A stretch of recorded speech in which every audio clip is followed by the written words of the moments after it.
आज भैया जो मैं आपको खबर बताने जा रहा हूं उससे मेरे सभी भारतीय लोगों का सर फक्र से उठ जाएगा।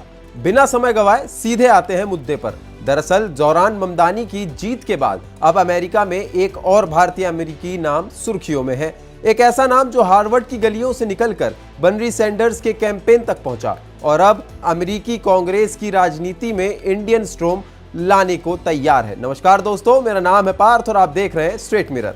सैकत चक्रवर्ती अमेरिकी राजनीति का अगला बड़ा भारतीय चेहरा। नैन्सी पेलोसी के पद से हटने की घोषणा के बाद सैन फ्रांसिस्को की कांग्रेस सीट के लिए अब मैदान खुल गया है और इसी मैदान में उतरे हैं सैकत चक्रवर्ती।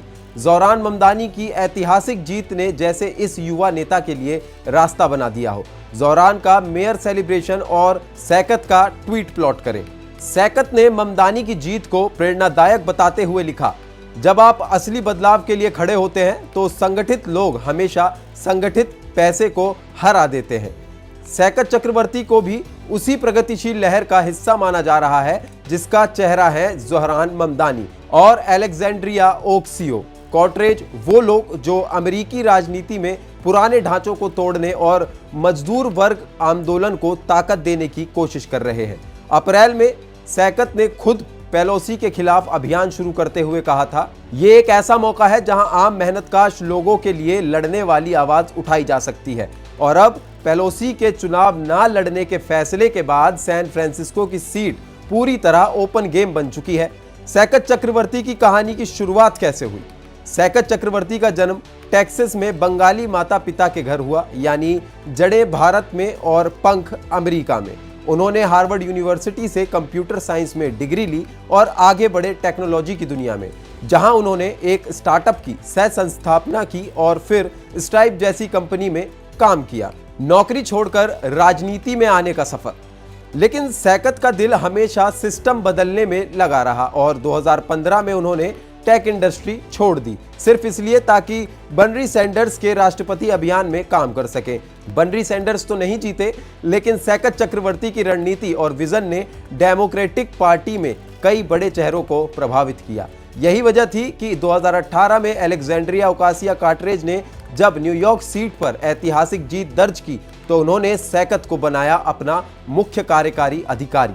इस जीत ने सैकत को सीधे अमेरिका और राष्ट्रीय सुर्खियों में पहुंचा दिया। एक भारतीय मूल का युवा जो अब वॉशिंगटन की सियासत में सिस्टम चेंजर के तौर पर देखा जाने लगा। अमेरिकी राजनीति में सैकत चक्रवर्ती जितनी प्रोग्रेसिव सोच के लिए चर्चा में रहे, उतना ही वो कंट्रोवर्सीज के लिए भी सुर्खियों में आए। लेकिन हर तेज उभरता सितारा विवादों से नहीं बच पाता। 2019 में सैकत उस वक्त सुर्खियों में आ गए जब उन्हें भारत के मेहमान स्वतंत्रता सेनानी सुभाष चंद्र बोस की तस्वीर वाली टी शर्ट में देखा गया। अमेरिकी दक्षिणपंथी मीडिया ने तुरंत हमला बोला, कहा कि वे एक ऐसे व्यक्ति का समर्थन कर रहे हैं जिसने नाजियों के साथ सहयोग किया था। हालांकि सैकत ने कभी इस विवाद पर प्रतिक्रिया नहीं दी, लेकिन ये साफ कर दिया कि उनका मकसद किसी का महिमागान करना नहीं है, बल्कि औपनिवेशिक विरोध आंदोलन के प्रतीक को सम्मान देना है। अमेरिकी कांग्रेस में 5 भारतीय अमेरिकी सदस्य। फिलहाल अमेरिकी कांग्रेस में 5 भारतीय अमेरिकी सदस्य हैं और अगर सब ठीक रहा तो सैकत चक्रवर्ती होंगे छठे भारतीय मूल के नेता जो अमेरिकी कांग्रेस की गलियारों में भारत की एक और आवाज बनेंगे। ज़ोरान ममदानी की तरह सैकत भी एक नई सोच, एक नई पीढ़ी और एक नए आंदोलन का प्रतिनिधित्व करते हैं। भारतीय अमेरिकियों की नई लहर। एक तरफ ज़ोरान ममदानी की सांस्कृतिक क्रांति, दूसरी तरफ सैकत चक्रवर्ती की राजनीतिक क्रांति। अमेरिका अब सिर्फ अमेरिकन ड्रीम नहीं बल्कि इंडियन ड्रीम भी जी रहा है। हमारी ये रिपोर्ट आपको कैसी लगी हमें कमेंट में जरूर बताएं और ऐसी तमाम जानकारियों के लिए बने रहिए स्ट्रेट मिरर के साथ। नमस्कार।